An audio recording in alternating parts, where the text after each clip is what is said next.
તો મહત્વના સમાચાર મળી રહ્યા છે, નજર કરીએ મહત્વના સમાચાર પર। બિલીમોરા શહેરમાં 4 વર્ષની બાળકી પાણીમાં ગરકાવ થવાની ઘટના મામલે મહત્વના સમાચાર સામે આવ્યા છે। ગઈકાલે બપોરે 2 વાગે તે ગટરમાં ગરકાવ થઈ ગઈ હતી। 20 કલાક બાદ 4 વર્ષની બાળકીનો મૃતદેહ આખરે મળી આવ્યો છે। તો સવારથી જ તેને શોધવાની કામગીરી હાથ ધરાઈ હતી। બિલીમોરા નગરપાલિકાની ફાયરની ટીમ દ્વારા કાર્યવાહી હાથ ધરાઈ છે। અંબિકા નદીમાં સર્ચ ઓપરેશન શરૂ કરવામાં આવ્યું હતું, ત્યારે આ બાળકીનો મૃતદેહ 20 કલાક બાદ મળી આવ્યો છે। ફાયરની ટીમ સાથે રાખીને સ્થાનિક તરવૈયાઓની મદદ લેવામાં આવી હતી।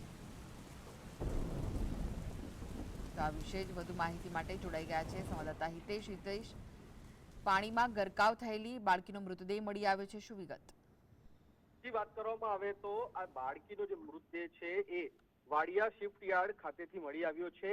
બાળકીનો મૃતદેહ પાણીમાં તણાઈ રહ્યો હતો ત્યારે સ્થાનિકો સહિત ફાયરની ટીમે તે નજરે ચડ્યો હતો અને તાત્કાલિક નદીમાં જઈને તે મૃતદેહને બહાર કાઢ્યો હતો। પોતાની બાળકીને જોતા જ પિતા તેને ગળી લગાડીને ખૂબ રડ્યા હતા, સહિત સાથે જ પરિવારજનો પણ આ સમગ્ર ઘટનાને લઈને આંખમાં આંસુ આવી ગયા હતા। બાળકીને હાલ પોસ્ટમોર્ટમ ખાતે લઈ જવામાં આવી છે અને આ મામલે વધુ તપાસ શરૂ કરવામાં આવી છે। જી આભાર હિતેશ, માહિતી આપવા માટે।